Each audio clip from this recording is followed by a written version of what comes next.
સ્વર્ગ આકાશમાં નથી, મનની પવિત્રતામાં છે. રમીની 57. કૃત્યા સૂત્ર લોક એક અહીં, 1,50,000 की आयु कहीं. विद्या वेद पठे पुनि सोई, बचन कहत प्रत्यक्ष होई. पेढ़ी बात विद्या की पेटा, वाहुक भरम भया संकेता. साखी खग खोजन को तुम परे, पाछे अगम अपार. बीन परचे कस जानी हो, कबीर झूठा है अहंकार. एनो भावार्थ, धर्मग्रंथोनी કૃત્રિમ વાણીએ આ મુજબ વર્ણન કર્યું છે કે આકાશમાં એક સ્વર્ગલોક છે જેમાં રહેતા લોકોની ઉંમર 50 લાખ વર્ષોથી વધારે હોય છે. એટલે કે સ્વર્ગસ્થ લોકો ઘણા દિવસો સુધી જીવે છે. આવી ધર્મ ગ્રંથોની કલ્પિત વાણી વાંચીને જુદા જુદા સંપ્રદાયના લોકો સ્વર્ગનું વર્ણન એટલું વધારીને કરવા લાગ્યા કે જાણે તેઓ પોતે પ્રત્યક્ષ જોઈને કેમ ન આવ્યા હોય. આ ધર્મગ્રંથોની આવી કલ્પિત વાતો સામાન્ય લોકોનો મનમાં બેસી ગઈ. બ્રહ્મી ગુરુઓએ ઈશારાથી જણતા બ્રહ્મમાં પડી ગઈ. સદગુરુ કહે છે કે તમે સ્વર્ગરૂપી કલ્પના પક્ષીને શોધવાના ચક્કરમાં પડ્યા છો. આવી તો ઘણી કલ્પનાઓ છે કે જેના ચક્કરમાં તમે ખોવાઈ રહ્યા છો. જો જેના વિશે આગળના પંડિતોએ અગમ અપાર વાણી કીધી છે, પરંતુ પારખ્યા વિના તમે એની હકીકત કેવી રીતે જાણી શકશો? તમારો સ્વર્ગનો અહંકાર ખોટો છે. વ્યાખ્યા: સૂત તે વાણીને કહેવાય છે કે જે તેના ધ્યેય વિશે ટૂંકમાં માહિતીને જણાવી દે. અહીં સૂતનો સરળ અર્થ મંત્ર તથા વાણી છે. કૃત્યાનો અર્થ છે કૃત્રિમ તથા બનાવટી. ધર્મગ્રંથોમાં આવી બનાવટી તથા નકલી વાતો છે કે આકાશમાં એક સ્વર્ગલોક છે. આ સૂત્ર કૃત્યા છે, એટલે કે આ વાણી બનાવટી જ છે કે એક સ્વર્ગલોક છે અને તેમાં રહેનાર 50 લાખ વર્ષ સુધી જીવે છે. આ વાત ધ્યાન આપવા જેવી છે કે અહીં ભારતીય સ્વર્ગની કલ્પનાથી જ આલોચના છે. કેમ? ભારતીય સ્વર્ગવાદી એવું માને છે કે સ્વર્ગસ્થ જીવ ભલે ગમે તેટલા યુગ સ્વર્ગમાં રહે, તેને પૂર્ણજન્મ લઈને આ પૃથ્વી પર આવવાનું છે. અભારતીય સ્વર્ગવાદી જેમ કે ખ્રિસ્તી, મુસલમાન વગેરે પૂર્ણ જન્મ નથી માનતા. તેઓ એવું માને છે કે જીવ એકવાર સ્વર્ગ કે નરકમાં ગયો તે ત્યાંનો કાયમ માટેનો રહેવાસી થઈ ગયો. એટલા માટે તેને તો સ્વર્ગમાંથી પાછા આવવાની વાત જ નથી. આ તો ભારતીય મૂળ પૌરાણિકોના સ્વર્ગમાંથી જીવ સંસારમાં આવે છે, ભલે તે બ્રાહ્મણનું સ્વર્ગ કે સ્મરણનું સ્વર્ગ હોય. આનો અર્થ એવો નથી કે કબીર સાહેબ ખ્રિસ્તી, મુસલમાન વગેરેના સ્વર્ગનું ખંડન નથી કરતા. તેમની દ્રષ્ટિએ તો આ લોક સિવાય અલગ સ્વર્ગની કલ્પના વ્યર્થ છે, ભલે તે ગમે તેટલા દ્વારા કરવામાં આવી હોય. અહીં ભારતીયોના સ્વર્ગની સમીક્ષા એટલા માટે છે કેમ કે તેઓ ભારતીય તથા ખાસ કરીને તો હિન્દુ સંસ્કૃતિ, ધર્મ તેમજ પૌરાણિક વાતાવરણમાં મોટા થયા. આવું જ વાતાવરણ તેઓને આમને જ નજીકથી જાણ્યા તથા સમજ્યા હતા. એટલા માટે મોટા ભાગની વાતો આમને ધ્યાનમાં રાખીને જ કહે છે. અનેક સંપ્રદાયો દ્વારા સ્વર્ગની કલ્પના કેવી કે કેમ કરવી અને કરવામાં આવી. શું આ ધરતીની બહાર ક્યાંય સ્વર્ગલોકનું અસ્તિત્વ છે ખરું? ખરેખર તો આ ધરતી પર રહેનારા માણસોની અપૂર્ણ ઈચ્છાઓની સૃષ્ટિ સ્વર્ગ છે. માણસ આ ધરતી પર થોડું જ જીવે છે. તેને પોતાની જીવવાની ઈચ્છા પૂર્ણ પણ થતી નથી. માટે તેણે કલ્પિત સ્વર્ગલોકમાં લાખો વર્ષ જીવતા રહેવાની ધારણા બનાવી લીધી છે. આ ધરતી પર યુવાનની ઘણી ઓછા સમય માટે રહે છે. સુંદરતા પણ મનોકૂળ નથી. પત્નીની યુવાની તથા સુંદરતા પણ ક્ષણભંગુર છે.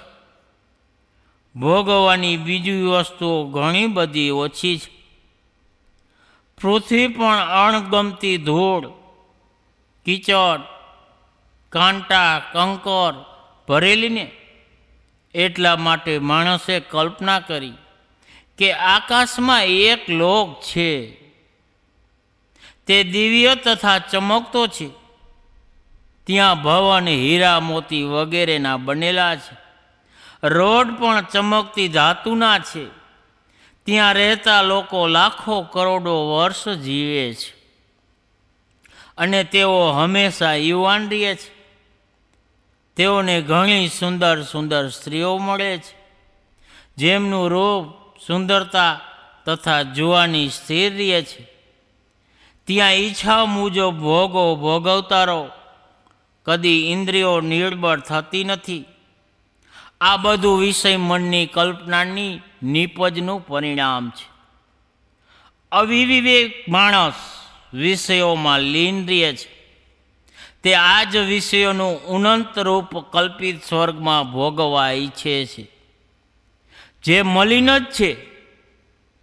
ભૂંડ ભૂંડળનો ભોગ તથા ઇન્દ્ર ઇન્દ્રણીનો ભોગ બંને એક સમાન મલિન છે.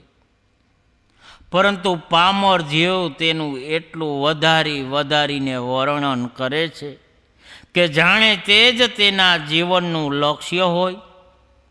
ખરેખર આ ધરતીથી અલગ ક્યાંય નથી કોઈ સ્વર્ગલોક. નથી ત્યાં કોઈ દેવો કે નથી ત્યાં દિવ્ય ભોગો. આ બધી તો વિષય માનવની માત્ર મનોકલ્પના છે. મુસલમાનોના સ્વર્ગમાં તો પાણીની નદીઓ, દારૂની નદીઓ, ઘણા મોટા બાગ બગીચા, હુરે, પરીઓ તથા ગિલમે સુંદર યુવક મળે છે. આરબ દેશમાં જ મુસલમાનોના સ્વર્ગની કલ્પના કરવામાં આવી. આરબમાં પાણી તથા વૃક્ષો બંનેનો ઘણો અભાવ છે. એટલા માટે સ્વર્ગમાં એની પણ ગોઠવણ કરી દીધી. મહાકવિ ગાલિબજંત સ્વર્ગને ઠેકડી ઉડાડતા લખે છે, ये तो मालूम है हमें भी जन्नत की हकीकत, लेकिन दिल को बहलाने को गालिब यह ख्याल अच्छा है. જેટલા પણ સ્વર્ગવાદી પંડિત, મુલા, પાદરી, મહંત વગેરે છે, તેઓ સ્વર્ગની કલ્પિત વાર્તાઓ વાંચી ભક્તો પાસે સ્વર્ગનું એટલું બધું વર્ણન કરે છે કે શું કહેવું. તેઓ એટલા ભાવુક બનીને વર્ણન કરે છે કે જાણે તેઓ પ્રત્યક્ષ ત્યાં જોઈને આવ્યા હોય. આ કલ્પિત વાણીની વાત સામાન્ય જનતાના મનમાં બેસી ગઈ છે. ધાર્મિક ક્ષેત્રના આગેવાનો, મુલ્લા અને પંડિત જ જો ભ્રમમાં પડેલા હોય તો સામાન્ય લોકો ભ્રમિત બને તેમાં સી નવાય. આવા ખોટા સ્વર્ગની કામનાને લીધે વૈદિક કર્મકાંડીઓએ હજારો વર્ષથી યજ્ઞના નામે મૂંગા પશુઓની નિર્મળ હત્યા કરી છે. આના જ વિરોધમાં ભૌતિકવાદી ઋષિ આચાર્ય બૃહસ્પતિ, ઉપનિષદના અનેક ઋષિ, તથાગત બુદ્ધ તથા મહાત્મા મહાવીરે પોતપોતાના અભિયાન ચલાવ્યા. ભારતીય પરંપરા વિચારોમાં ઉદાર હોવાથી તેમણે યજ્ઞમાં અહિંસાનો ત્યાગ કર્યો, પરંતુ મુસ્લિમ સમાજમાં વિચારોની ઉદારતા ન હોવાને કારણે તે જ આજે પણ કુરબાનીના નામે દર વર્ષે લાખો પશુ કાપે છે, જે ખૂબ જ અધમ કામ છે. એટલે સદગુરુ કબીર સાહેબ કહે છે, ખગ ખોજન કો તુમ પરે પાછે અગમ અપાર. એટલે કે પહેલાંના સમયમાં થઈ ગયેલા પંડિતોની સ્વર્ગ સિદ્ધિ કરનારી અગમ અપાર વાણી સાંભળીને હે માનવ, તું કલ્પનાના પક્ષીને શોધવાના ચક્કરમાં પડી ગયો છે. સ્વર્ગ એક કલ્પનાનું પક્ષી જ છે. અથવા ખગનો અર્થ આકાશ પણ માની શકાય. ખ બરાબર આકાશ, ગ બરાબર ગતિ અથવા દશા. જે સ્વર્ગની દશા આકાશની જેમ અભાવાત્મક, જેનું અસ્તિત્વ પણ ન હોય તેવું શૂન્ય છે.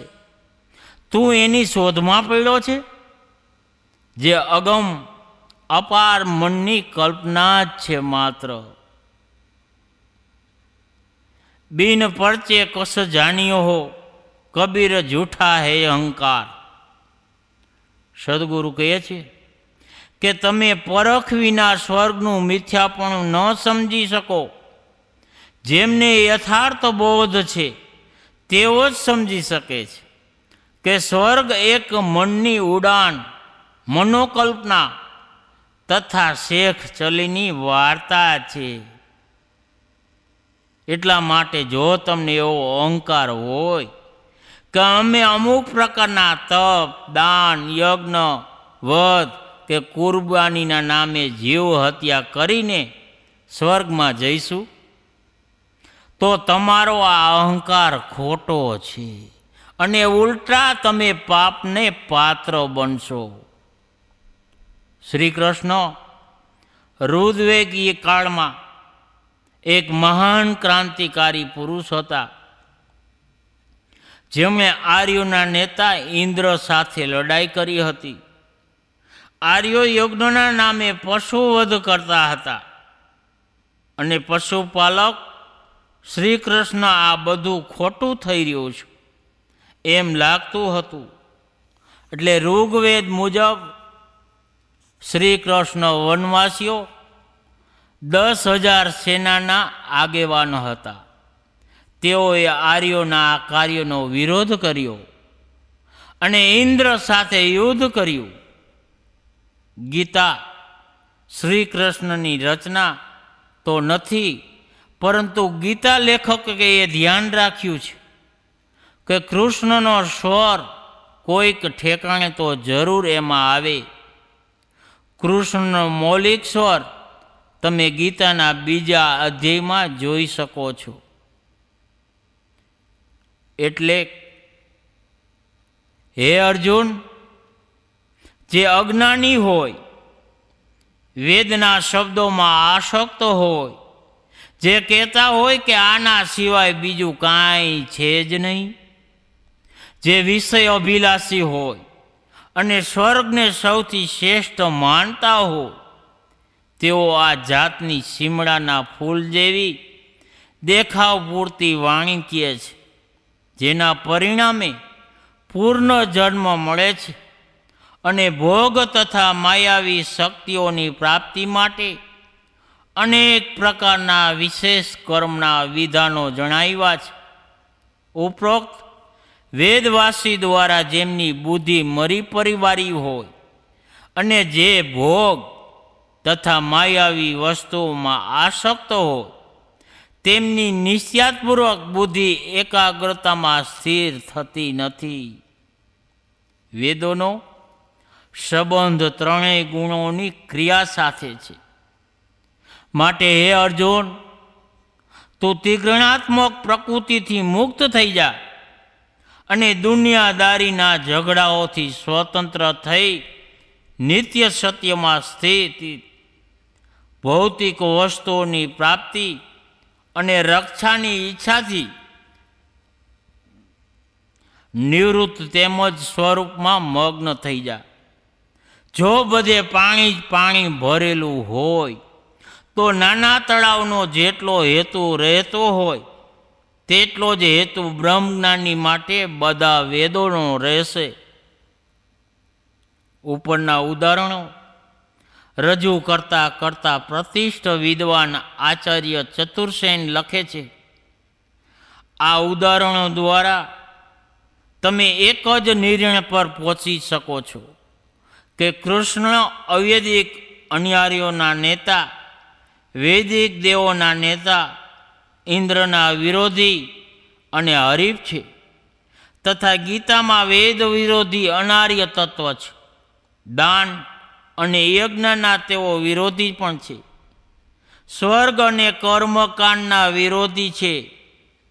તેઓ પોતાને સર્વશ્રેષ્ઠ પૂજનીય કહે છે. ખરેખર તો મનની પવિત્રતા, પવિત્ર સંસ્કાર, સાચી સમજ, અહિંસા, કરુણા, ક્ષમતાનો વ્યવહાર, જીવ માત્ર પ્રત્યે દયા, શક્તિ પ્રમાણે બીજાઓની સેવા, અનાશક્તિ અને ટૂંકમાં કહીએ તો માનવ માત્ર પ્રત્યે પ્રેમ અને જીવ માત્ર પ્રત્યે દયાનો ભાવ એ જ માણસના મનની અંદરનું સ્વર્ગ છે. આવી ભાવનાનો જેટલો વધુ વિકાસ થાય અને જેમ જેમ લોકોમાં આનો વિકાસ થાય એટલા પ્રમાણમાં ધરતી પર સ્વર્ગ બનતું જશે. મનની વાતો જ વ્યવહારમાં આવે છે. મન પવિત્ર થશે તો વ્યવહાર પવિત્ર થશે. પછી તો ઘર, સમાજ, દેશ તથા સંસાર સ્વર્ગ બની જશે. આ જ કબીર સાહેબ ઈચ્છે છે.